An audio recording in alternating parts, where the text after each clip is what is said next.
대한민국 실제 사건. 안녕하세요.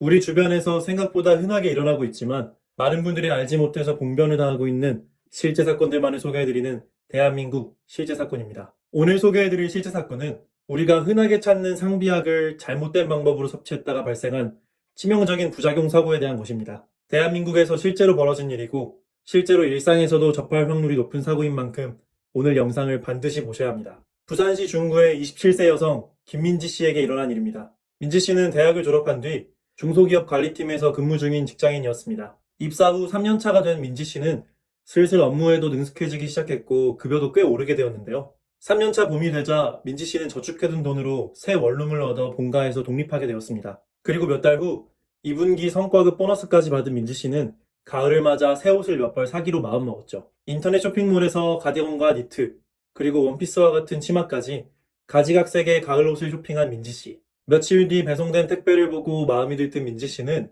옷을 입어보기도 하고 리뷰용 사진도 찍어보았죠. 그리고 민지 씨는 주말을 맞아 새 옷을 입고 가을 나들이도 나가게 되었습니다.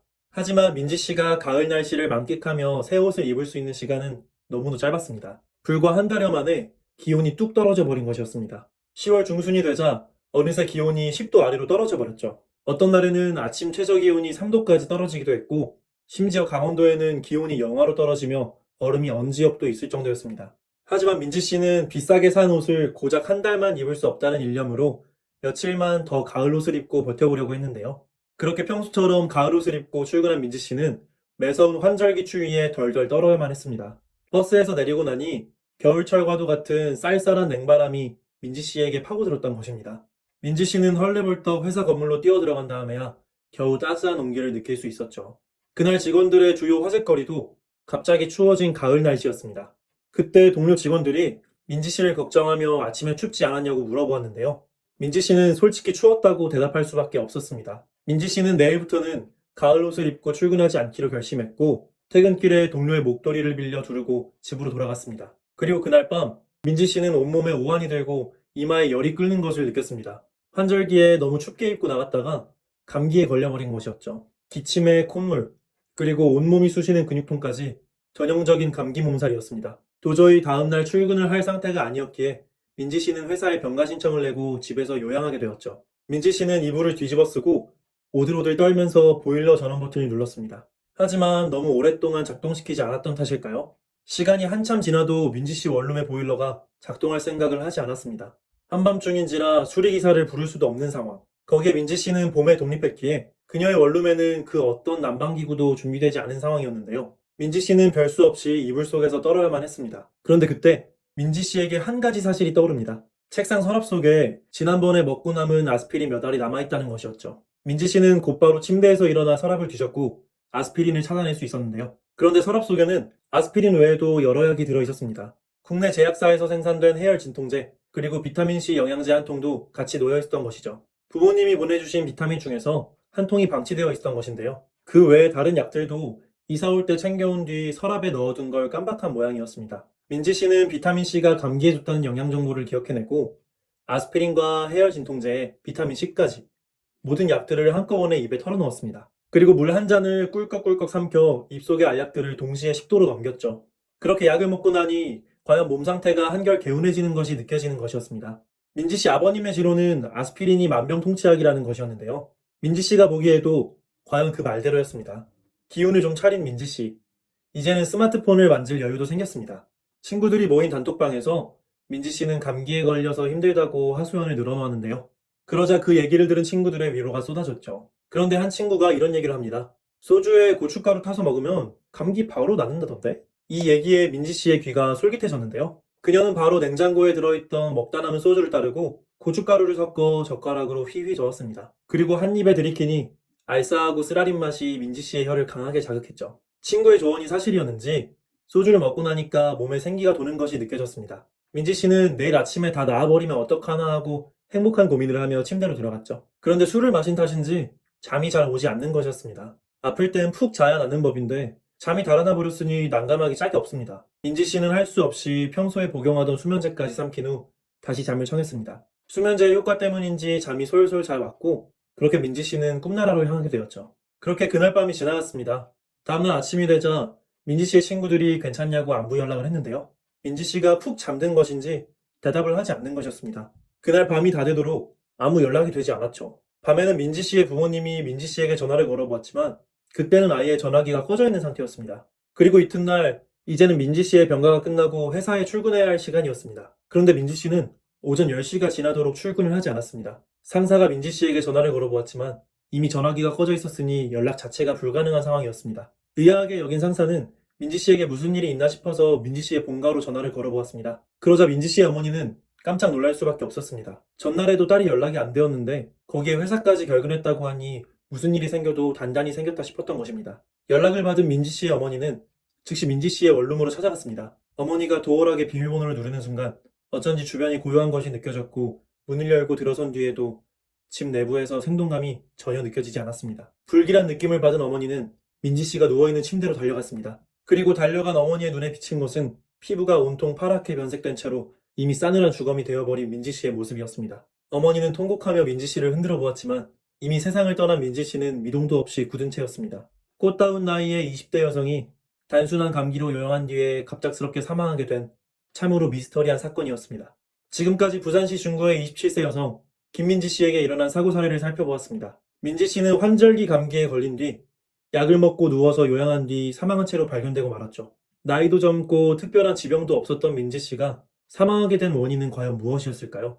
해당 사례에서 민지 씨가 감기에 걸린 후 취한 행동은 총 3가지로 요약할 수 있습니다. 첫 번째는 다량의 알약 복용, 두 번째는 고춧가루를 탄 소주 음용, 마지막 3번째는 수면제 복용이었죠. 이 3가지 행동 중에서 민지 씨를 죽음으로 몰아넣은 주범은 과연 무엇이었을까요? 정답은 3가지 행동 전부입니다. 해당 행동 하나하나는 치명적이지 않을지 모릅니다. 그러나 이 행동들을 한꺼번에 하게 되면 인체에 치명적인 영향을 미치게 되는데요. 먼저 첫 번째 행동부터 살펴보도록 하겠습니다. 민지 씨는 아스피린과 해열 진통제, 그리고 비타민C 같은 알약을 한꺼번에 삼켜버렸죠. 이 행동은 대단히 위험한 행동이었습니다. 진통제로서 효과가 좋은 것으로 널리 알려져 있는 아스피린. 사실 아스피린은 의사나 약사의 복약 지도하에 매우 세심하게 먹어야 하는 약인데요. 아스피린과 비타민C를 한꺼번에 먹게 되면 두 약재의 산성 성분이 합쳐져 위장 내에서 심한 자극을 일으키고 심각한 경우에는 위장 내 출혈을 일으킬 수도 있다고 합니다. 그 상태가 방치될 시 장천공이나 복막염 같이 죽음을 불러일으키는 합병증이 유발될 수 있는 것이죠. 뿐만 아니라 의사의 지도 없이 약을 한꺼번에 먹는 행위는 대부분 심각한 부작용을 불러일으키는데요. 국민건강보험공단에 따르면 5개 이상의 약물을 동시에 처방받은 환자군은 4개 이하의 약을 먹은 환자들에 비해 입원 및 사망 위험이 최대 25%까지 높았다고 합니다. 그리고 11개 이상의 약을 동시에 복용하게 되면 입원 및 사망 위험이 최대 54%까지 증가했다고 하는데요. 이런 약물 동시 처방은 노인층에게 특히나 위험하고 심각한 부작용을 불러일으킬 수 있다고 합니다. 민지 씨의 경우도 마찬가지였습니다. 민지 씨가 한꺼번에 먹은 약품 중에는 아스피린뿐만 아니라 아세트아미노펜 성분이 포함된 해열 진통제가 포함되어 있었습니다. 그리고 민지 씨는 약을 먹고는 고춧가루를 넣은 소주를 들이켰는데요. 이 행동이 민지 씨를 죽게 만든 요인 중 하나였습니다. 해열 진통제를 먹은 상태에서 알코올 성분을 추가로 섭취하게 되면 치명적인 부작용이 발생할 수 있기 때문입니다. 해열 진통제의 아세트아미노펜 성분과 알코올이 결합될 경우 간 독성으로 인해 심각한 간 손상이 일어나게 되는 것이죠. 이때 간 손상으로 인해 황달이나 갈색 소변, 흉통 같은 심각한 증상이 나타나게 되고 심할 경우 쇼크사를 유발할 수도 있다고 합니다. 알코올과 결합될 시 부작용이 발생하는 건 아스피린도 예외가 아닌데요. 아스피린 역시 알코올과 함께 먹게 되면 위장 점막 자극과 함께 위출혈을 일으킬 수 있는 약입니다. 그리고 여기에 비타민 C까지 더해졌으니 민지 씨의 몸이 성할 수가 없었던 것입니다. 사실 거의 모든 약물이 알코올과 결합되면 심각한 부작용이 일어나게 되는데요. 거기에 마지막 3번째 행동, 수면제 복용이 민지 씨를 완전히 죽음으로 몰아넣은 최종 진범이었습니다. 알코올과 함께 진정제나 수면제를 복용할 경우 약물의 효능이 대단히 강화됩니다. 원래 수면 효과에 더해 중추신경 억제 작용이 더욱 강하게 나타나게 되는데요. 중추신경이 억제될 시 복용자에게 호흡곤란과 저산소증이 나타날 수 있습니다. 이렇게 되면 복용자가 숨을 못 쉬는 채로 질식사할 확률이 대단히 높아질 수밖에 없는 겁니다. 즉, 지금까지의 내용을 간단히 정리하자면 민지 씨는 알코올과 함께 다량의 약물을 복용했고 거기에 수면제까지 삼켰으니 민지 씨가 잠든 채로 질식사를 당할 수밖에 없었던 것이었습니다. 그렇다면 약물을 복용할 때의 부작용을 어떻게 피해야 하는지 궁금하실 텐데요.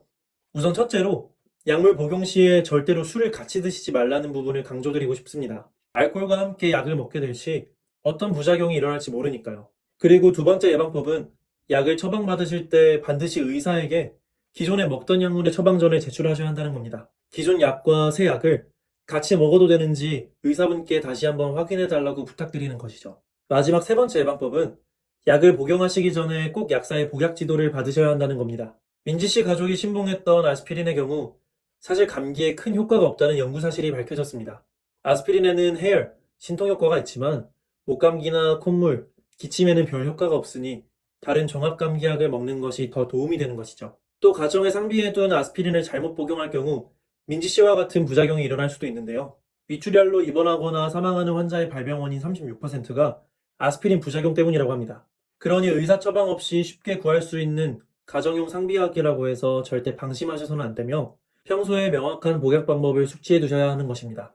오늘은 단순한 감기 때문에 약을 다중으로 복용하고 알코올까지 섭취하여 발생한 부작용, 그리고 다중 약물 복용의 위험성에 대해 상세히 알아보았습니다. 우리 주변에서 흔하게 일어나는 충격적인 실제 사건들과 그것을 예방하는 방법까지 알려드리는 대한민국 실제 사건. 오늘의 사연은 여기서 마치겠습니다. 구독과 좋아요는 저에게 큰 힘이 됩니다. 더 좋은 영상으로 찾아뵙겠습니다. 감사합니다.